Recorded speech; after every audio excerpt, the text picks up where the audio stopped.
Hey guys, welcome back to your channel journey to success. So आज की इस video में हम जानेंगे what are the forms of punishment. अभी किसी को पनिशमेंट मिलनी है, सो उसके क्या क्या फॉर्म्स हो सकती हैं या क्या क्या वेज हो सकते हैं। सबसे पहले पहला तरीका, अगर आपको लगता है किसी ने कुछ भी गलत किया है, सो पहला वे है वार्निंग। वार्निंग का मतलब है आप उसको वार्निंग दे रहे हो, मतलब एक बार फर्स्ट या सेकंड चांस दे रहे हो कि अगर इसके बाद गलती हुई, इसके बाद हम बर्दाश्त नहीं करने वाले। सो वार्निंग क्या हो सकती है, एक बार आप उसको ऑरल फॉर्म में या रिटन फॉर्म में, मतलब वर्बली भी बोल सकते हो, रिटन भी दे सकते हो, एक चांस दे रही हो कि इसके बाद हम बर्दाश्त नहीं करेंगे। So first form of punishment है वार्निंग। सेकंड है आपने उसको सस्पेंड ही कर दिया। ठीक है, सेकंड फॉर्म है सस्पेंशन। सस्पेंशन क्या है? Suspension from duty means keeping an employ away from the work place. Temporary time period के लिए आप उस बंदे को काम से निकाल रहे हो। ठीक है, यूजुअली ये टेम्परेरी होता है, सस्पेंशन यूजुअली टेम्परेरी होता है। ठीक है, क्योंकि वो डिसिप्लिन फॉलो नहीं कर रहा। इसका मतलब है कि आप उसको हमेशा के लिए नहीं निकाल रहे, जस्ट टेम्परेरी टाइम पीरियड के लिए निकाल रहे हो। तो जो सस्पेंशन है वो दो तरह का हो सकता है। या तो सस्पेंशन पेंडिंग डोमेस्टिक इंक्वायरी, मतलब जब तक उसके ऊपर जितनी भी कार्यवाही चल रही है या इंक्वायरी चल रही है, जब तक वो पूरी नहीं हो जाती, उस टाइम पीरियड के लिए आप उस पर्सन को क्या कर रहे हो? सस्पेंड कर रहे हो, जब तक इंक्वायरी उसकी प्रोसेसिंग में। सेकंड क्या है? Punitive suspension. इसका मतलब है कि आप जो आपका स्टाफ मेंबर है या जो आपका एम्प्लॉय है, उसको काम करने से रोक रहे हो और वेजेस भी उसकी रोक रहे हो, ताकि जो आप उसकी डोमेस्टिक इंक्वायरी वो पूरी हो जाए और उसको गिल्टी प्रूव जब तक वो नहीं हो जाता। ठीक है, पनिशमेंट के तौर पर आप सस्पेंड करो। सो दो तरह से सस्पेंशन हो सकती है, सस्पेंशन पेंडिंग डोमेस्टिक इंक्वायरी या फिर पनिशमेंट के तौर पर आप उसको सस्पेंड कर रहे हो। सेकेंड वे हमने पढ़ लिया सस्पेंशन, फर्स्ट वे हमने पढ़ लिया वार्निंग। थर्ड वे है पेनल्टी। आप उसको ना ही कोई वार्निंग दे रहे हो ना ही सस्पेंशन कर रहे हो, आप उस पर क्या लगा रहे हो?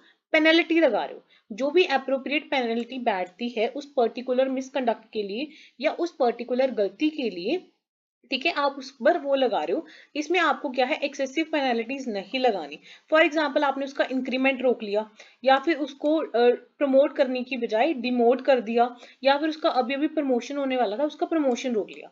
सो किसी भी वे से आप उसकी पेनल्टी लगा सकते हो, या फिर उसको थोड़ी सी कम वेजेस दे रहे हो। ठीक है, कुछ भी, या उससे एक्स्ट्रा काम करवा रहे हो, जो भी क्राइटेरिया बैठता है उसके अकॉर्डिंग आप उस पर्सन पर क्या कर रहे हो? पेनल्टी लगा रहे हो। ठीक है, नेक्स्ट वे हमारा आ गया डिस्चार्ज या डिसमिसल। ठीक है, डिस्चार्ज या डिसमिसल। अब डिसमिसल क्या होता है? Is due to gross misconduct on the part of employ. ठीक है, डिसमिसल का मतलब है आप उसने उसको हटा दिया और उसको नो रीएम्प्लॉयमेंट इज गिवन। ठीक है, आपने उसका बोनस रोक दिया, पीएफ रोक दिया, ग्रेचुटी रोक दिया। डिसमिसल का मतलब है नो री एम्प्लॉयमेंट इज गिवन। डिस्चार्ज का मतलब है टर्मिनेशन। ठीक है, by giving the notice payment and acceptance of money in lieu of such notice. इसमें रीएम्प्लॉयमेंट दी जा सकती है, हाउएवर डिसमिसल के केस में कोई भी रीएम्प्लॉयमेंट नहीं दी जा सकती है। अब इन चीजों में सबसे इंपॉर्टेंट क्या आ जाता है? देखो, आपको पेनल्टी में कोई इशू नहीं होगा और वार्निंग में कोई इशू नहीं होगा। सबसे ज्यादा दिक्कत आती है बच्चों को ये समझने में कि मैम सस्पेंशन में क्या फर्क है, डिसमिसल और डिस्चार्ज में क्या फर्क है। तो आपकी आज ये डाउट इस वीडियो में हम क्लियर कर देंगे।